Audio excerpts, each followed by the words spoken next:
Welcome to Eerie Trail, where forgotten roads, haunted silence, and long shadows tell stories no one else dares to remember. If you're drawn to the strange, the lost, and the unsettling, you're in the right place. Like the video, drop your thoughts in the comments and subscribe for more stories that don't just scare, they stay with you. It had been a dry summer in Black Hollow, Texas, the kind of dry that left cracks in the earth wide enough to swallow a dog whole. Dust coated the dying cotton fields, and the heat shimmered over the asphalt like ghosts dancing in the distance.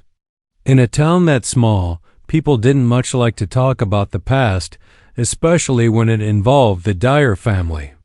They had lived on the edge of town for generations, tucked behind a row of rotting pecan trees that dropped bitter nuts into the yard every fall.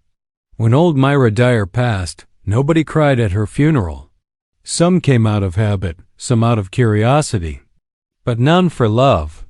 She had died at 92, meaner than a sack of wet snakes, and the only thing people whispered about more than her cruelty was her property, the Dyer farm, and the rumors that surrounded it like flies on a carcass. Buried her on a Saturday, the ground reluctant to open for her. The preacher, a young man from Austin who hadn't been in Black Hollow long enough to know better, delivered a neat, respectful eulogy. But even he seemed uneasy when the wind picked up and the sound of shifting dirt seemed to echo louder than his words. The graveyard was small, surrounded by rusted fencing and crooked stones that had no names, just worn-down lumps of limestone marking forgotten lives. As they lowered her coffin into the earth, the old men in town looked at one another. Without speaking, they remembered what had happened in '68, the boy who disappeared, the search party that had turned up nothing but a bloodied shirt half buried near the Dyer property. No one ever proved anything, but no one ever forgot. The first sign came 3 nights after the burial. Dale Hayward, who lived across the gravel road from the graveyard, called the sheriff to report voices. Not shouting, not laughter, just whispers. He said it was like wind at first, but sharper, intentional, like someone praying, he told the deputy. They chalked it up to old age and maybe a bad dream. Dale was pushing 80, and folks figured he was hearing the echo of his own thoughts. Still, he stopped sleeping in his bedroom after that and moved a cot into the kitchen where the radio could keep him company. A week later, the groundskeeper at the cemetery quit without warning. Said the soil was moving, shifting on its own. Claimed he saw footprints around Myra's grave barefoot, small, like a child's. "Ain't no goddamn way I'm going back there," he said, shaking and pale as boiled fat. When pressed, he mentioned a voice too. Said it was faint but insistent. A single word.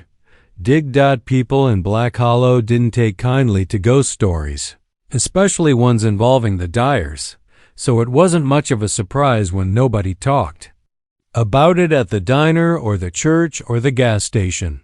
But they felt it. The town changed. Lights started flickering in homes close to the cemetery.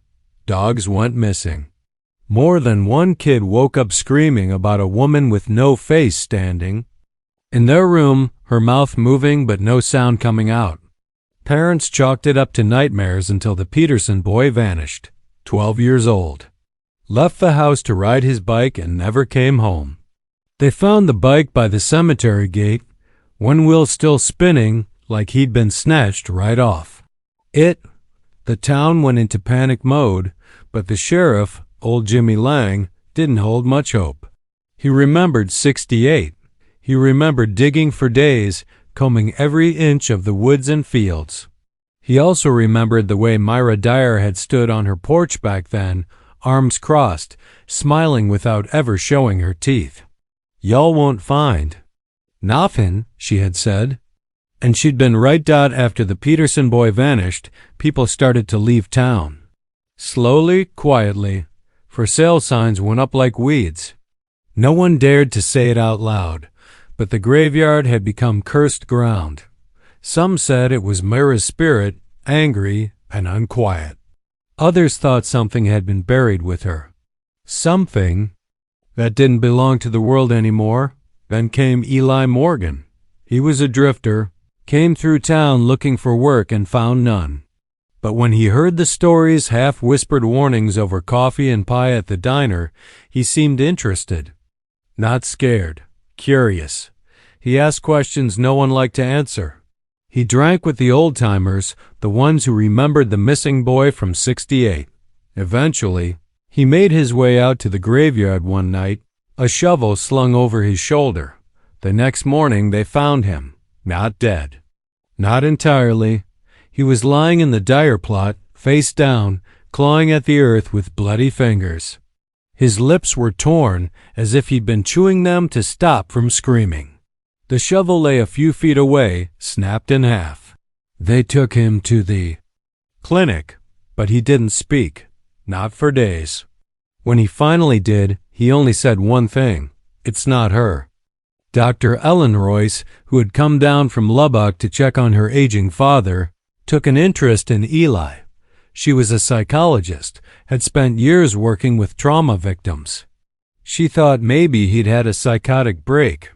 But when she hypnotized him just to see if she could bring out the memory of what happened, she got more than she bargained for. His voice changed, became smaller, younger. "She's keeping us down here," the voice said. "She put us in the dark." Dr. Royce didn't sleep for 3 nights after that. She left town quietly, didn't even pick up her last paycheck. The town held a meeting. The preacher suggested an exorcism. The sheriff threatened to have anyone arrested who went near the cemetery again. The mayor, a woman who'd lived there all her life, just cried. "We should have burned that place," she said, years ago. But it was too late. The ground split open one night. Just like that, a tremor, like a breath beneath the soil. It didn't make the news. Just a deep, jagged crack running through the cemetery from the gate to Myra's grave. And in the middle of it, bones. Dozens of them, some child-sized. Some too small even for that. The town panicked, fled. Abandoned homes, left dishes on tables, clothes on lines. By the end of the week, Black Hollow was a ghost town. Only the graveyard remained untouched. But if you go there now, and people still do, teenagers on dares, ghost hunters with shaky cameras, you can hear it. Not screams, not even cries. Just whispers. Soft, insistent, repeating the same word over and over. Dig. And if you stay long enough, the soil will move beneath your feet. Because not all the souls were found. Not all the secrets were unearthed. And something is still trying to tell the truth. She always arrived just before midnight, long after the wind had died and the dust had settled, when the cemetery lay draped in silence so thick it made your teeth ache. No one in the West Texas town of Barrow Creek remembered when she'd started coming.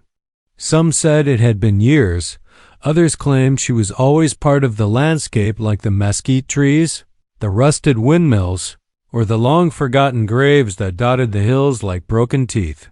She wore a long black shawl, even in summer, even in the heat that could peel the paint off mailboxes. Her face was pale, not sickly, just unfinished, as if God had stopped sculpting halfway. People called her the mourner. No one knew her name. She didn't shop in town, didn't speak at the church, didn't wave to children. But if you passed the cemetery on Route 6 around midnight, you'd see her there, always moving slowly, stopping at a different grave each night, whispering something the wind never carried. At first, the townsfolk pitied her. "Poor thing," they'd say at the diner. "Must have lost someone close." But as time passed, pity turned into suspicion. Pets began vanishing, then livestock, then people. Always on the nights she visited. Always those whose homes sat closest to the old cemetery on the hill. Barrow Creek was a place that didn't much like outsiders, and it liked unexplained deaths even less.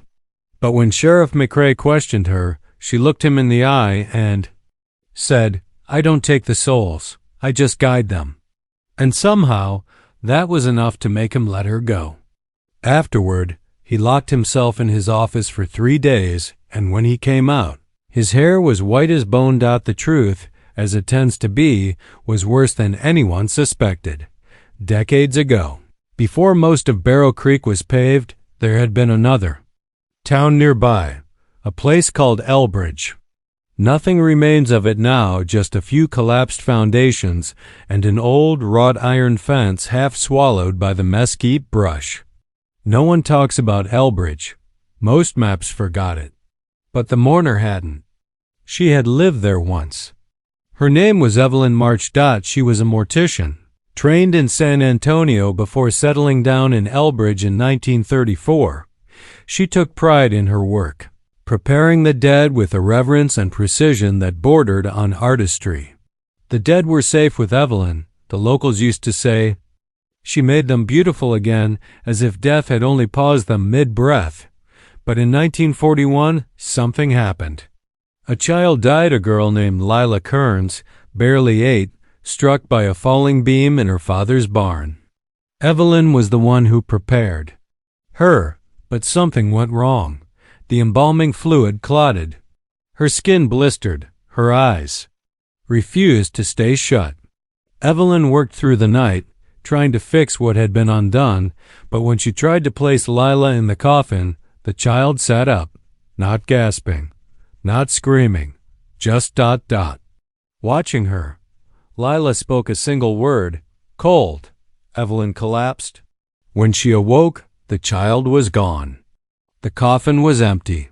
The embalming room smelled of rot and iron, and on the wall something had been written in tiny, childlike letters. You left the door open. They found Evelyn wandering the streets that morning, barefoot, her hands covered in bruises shaped like small fingers. She couldn't explain what had happened. She couldn't even speak. The townsfolk buried an empty coffin and whispered prayers to a God they hoped still cared. That same week, Elbridge burned. No one knew who started the fire, but it moved fast, devouring everything in hours. Evelyn survived.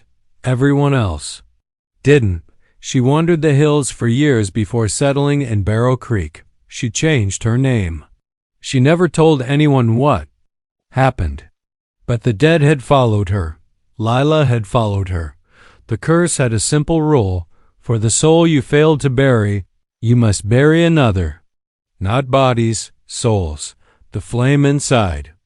Every night, Evelyn went to the cemetery. She whispered old Latin rites. She begged the dead to sleep. But for every soul she soothed, Lila demanded a new one. It didn't matter who. Young, old, kind, cruel, it was a numbers game. Balance must be maintained. If she skipped a night, the wind howled through the trees like 1,000 open mouths. If she stayed away for more than 2, the ground trembled. Bones rose from the dirt. Once, she tried to leave town entirely. She made it as far as Midland before her reflection disappeared from every mirror in the motel. Her shadow turned the wrong way. Her skin began to peel in strips, revealing gray wax underneath. She returned before dawn, whispering apologies into the earth. She hadn't slept in 20 years. Sometimes, in the deepest hours of night, she thought about letting Lila win, just stopping, letting the girl take what she wanted, letting the bones rise, letting the curse burn the world as it had burned Elbridge. But something in her refused to surrender. Maybe guilt, maybe hope, maybe both. So she continued. Every night, a grave, a whisper, a life traded. And no one in Barrow Creek knew that their peaceful lives were bought in soul blood. But curses are greedy things. They grow like weeds. 1. Soul is never enough. They want families, histories, towns. Last winter, Evelyn saw Lila again. Not in dreams. In the cemetery. She stood beside a grave Evelyn hadn't visited yet. A fresh one. Sheriff McCrae's. The child's face was pale, her eyes wide and full of stars. Her mouth smiled, but not with warmth. "You're running out," she said. Evelyn understood. The cemetery was almost full, the town nearly empty. Soon, there would be no one left to trade. And Lila would dig, not with hands. With hunger. Now, Evelyn doesn't walk, she crawls. Her bones ache, her lungs wheeze. But she moves, one grave at a time, one name at a time, whispering, begging, praying anyone will notice, because when the last soul is taken, when the last grave is filled, Barrow Creek won't just die. It will vanish. As if it never was, like Elbridge. They called it Stillwater Cemetery, though the irony was never lost on the few who still remembered it. Nothing about that place was still. Not the rustling of the dead trees that grew in impossible directions, their branches twisted like reaching arms.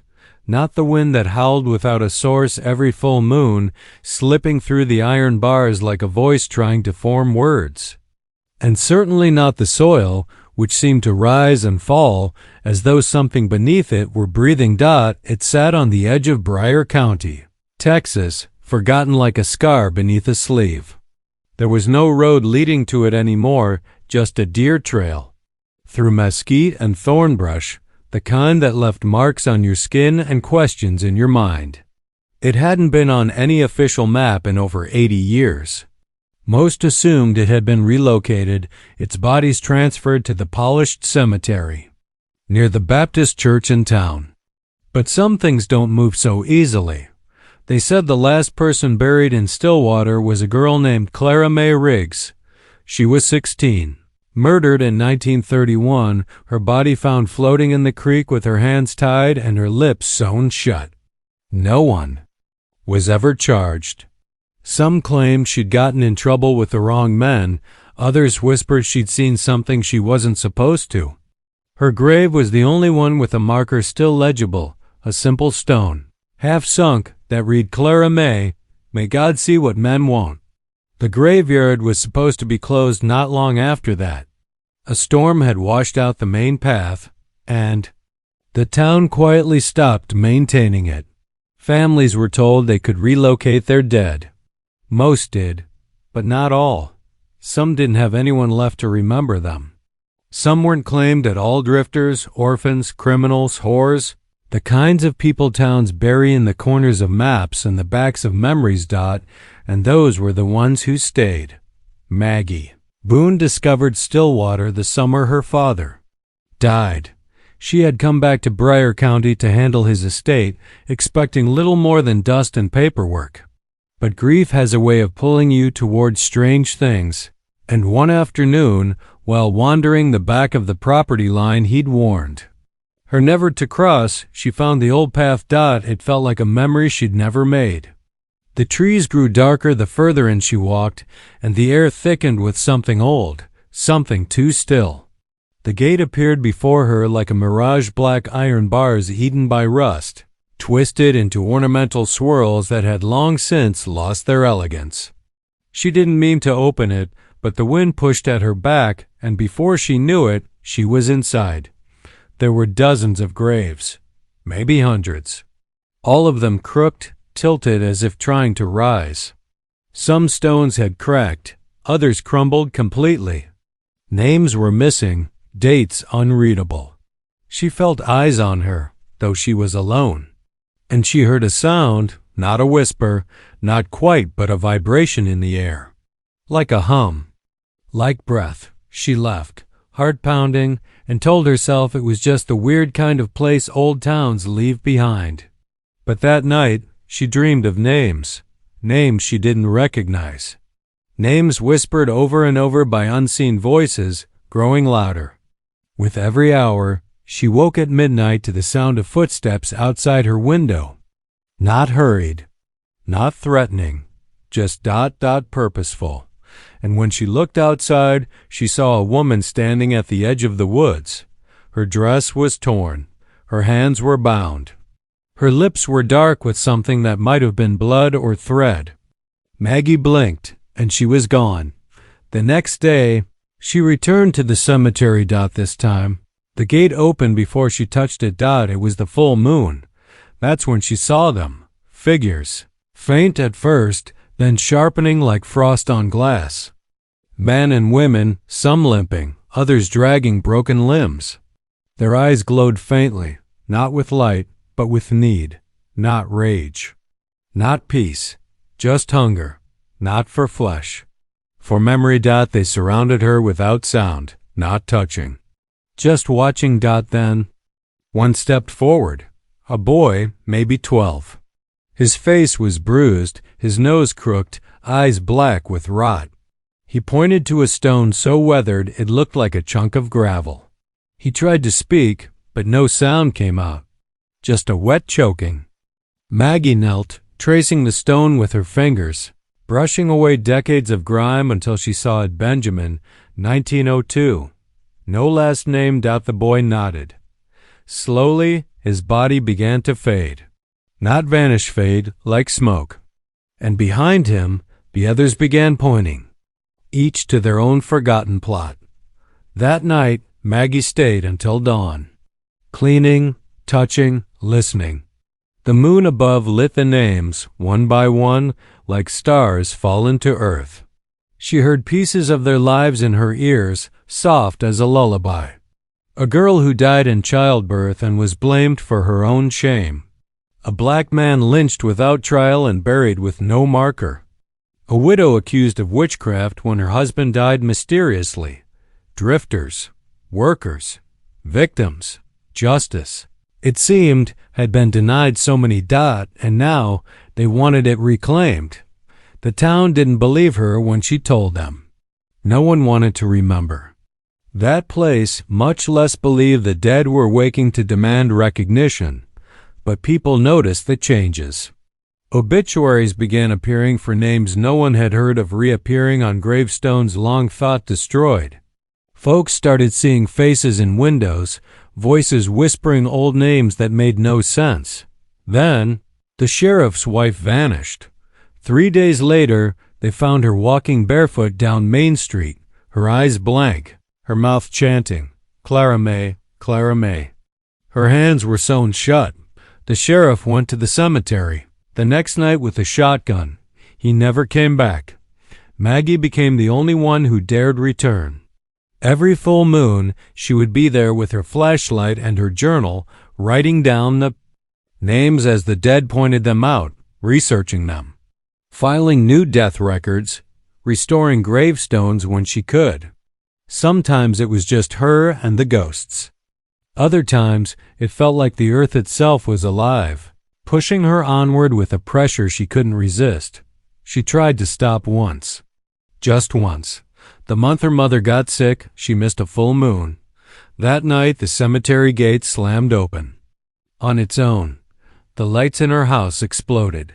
Her mother woke screaming with dirt in her mouth and claw marks on her legs. Maggie returned to Stillwater before dawn, sobbing apologies into the soil.